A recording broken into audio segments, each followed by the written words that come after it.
Medical కళాశాలల ప్రైవేటీకరణకు వ్యతిరేకంగా అనంతపురంలో సిపిఐ నాయకులు నిరసన కార్యక్రమంతో కదం తొక్కారు. నగరంలో వందలాది మంది నాయకులతో భారీ ప్రదర్శన నిర్వహించారు. కలెక్టరేట్ వద్దకు ఒక్కసారిగా వందల మంది తరలిరావడంతో పోలీసులు వారిని అడ్డుకోలేకపోయారు. బారికేడ్లను పోలీసులు వలయాన్ని దాటుకుని ముందుకు వెళ్లి కలెక్టరేట్ గేట్లు ఎక్కి నిరసన తెలిపారు. దీంతో పరిసర ప్రాంతాల్లో ఒక ఉద్రిక్త వాతావరణం కనిపించింది. ఈ సందర్భంగా సిపిఐ నాయకులు మాట్లాడుతూ కూటమి ప్రభుత్వం అధికారంలోకి వచ్చిన తర్వాత తెలుగుదేశం పార్టీ కాషాయం పార్టీగా మారిపోయిందని విమర్శలు చేశారు. జగన్మోహన్ రెడ్డి 17 మెడికల్ కళాశాలలు తీసుకొస్తూ 107, 108 జీవో నంబర్లు తీసుకొస్తే అందులో రిజర్వేషన్ శాతం తక్కువగా ఉందని, తాము అధికారంలోకి వచ్చిన తర్వాత వాటిని పెంచుతామని ఆ రోజు చంద్రబాబు, పవన్ కళ్యాణ్ అన్నారు. కానీ గెలిచిన తర్వాత బీజేపీ సిద్ధాంతాలతో అంతా ప్రైవేటు పరం చేసే ప్రయత్నం చేస్తున్నారన్నారు. ఈ చర్యల వల్ల ఎస్సీ, ఎస్టీ, బీసీ, మైనార్టీలు అలాగే పేదలకు వైద్య విద్య అందకుండా పోతుందన్నారు. వెంటనే ప్రభుత్వం ఈ నిర్ణయాన్ని వెనక్కి తీసుకోకపోతే వైసీపీతో సహా అన్ని పక్షాలతో కలిసి ఒక భారీ ఉద్యమాన్ని చేపడతామని సిపిఐ నాయకులు హెచ్చరించారు.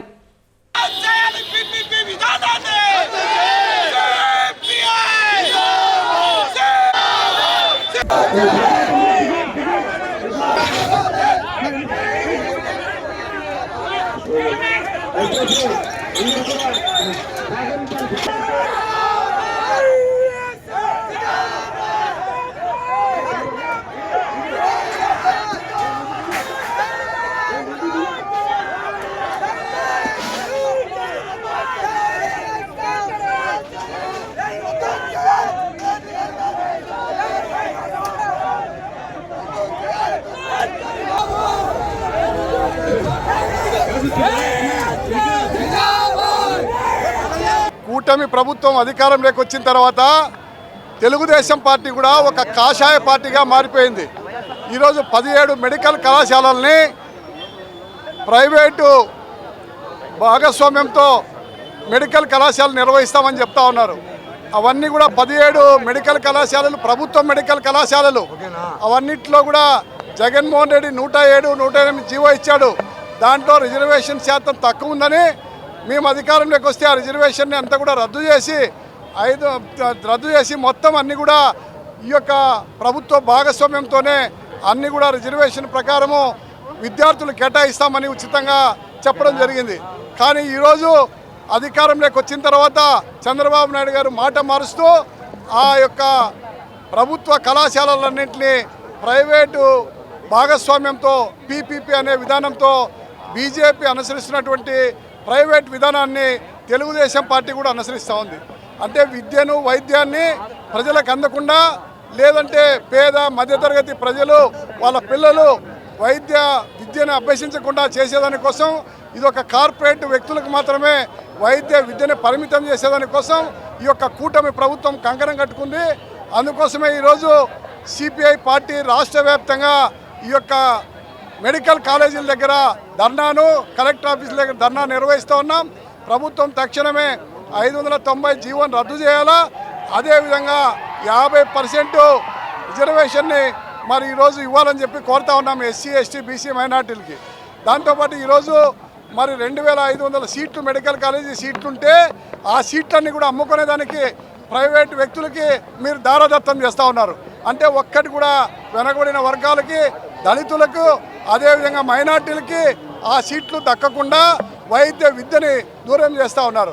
కాబట్టి ఈరోజు ఉచితంగానే ప్రభుత్వము మరి ఈరోజు మెరిట్ పైన వచ్చినటువంటి వారందరికీ కూడా రిజర్వేషన్ ప్రకారం కూడా ఇవ్వాలా, మెరిట్ ప్రకారం కూడా ఇవ్వాలా. ఈ యొక్క ప్రైవేట్ వ్యక్తులతో ఇస్తే ఏముంది, వ్యాపారం అది. అదే ప్రభుత్వ రంగంలో ఉంటే అది సేవాభావంతో ప్రభుత్వ రంగం అంతా కూడా పనిచేస్తుంది. అదే ప్రైవేట్ రంగం అంతా వ్యాపారం. ఆ వ్యాపార వ్యక్తులకు మీరంతా కూడా దారాదత్తం చేస్తున్నారు. అన్ని కూడా సీట్లు భర్తీ చేసేటువంటి అవకాశాన్ని వాళ్ళకే ఇస్తూ ఉన్నారు. దానికోసమే ఈరోజు మొత్తం ముక్త కంఠంతో మా సిపిఐ పార్టీ దీన్ని వ్యతిరేకిస్తూ ఉంది.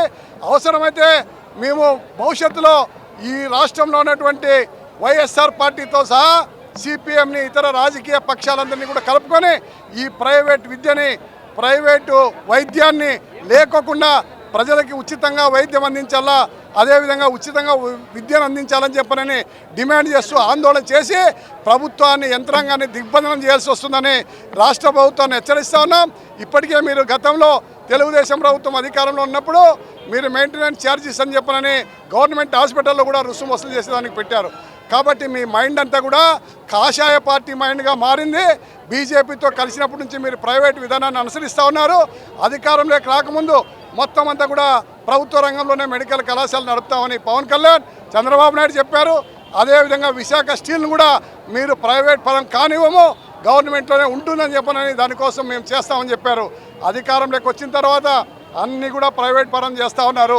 ప్రైవేట్ పరం చేసి ఉడిగం చేస్తూ ఉన్నారు ప్రైవేట్ వ్యక్తులకి.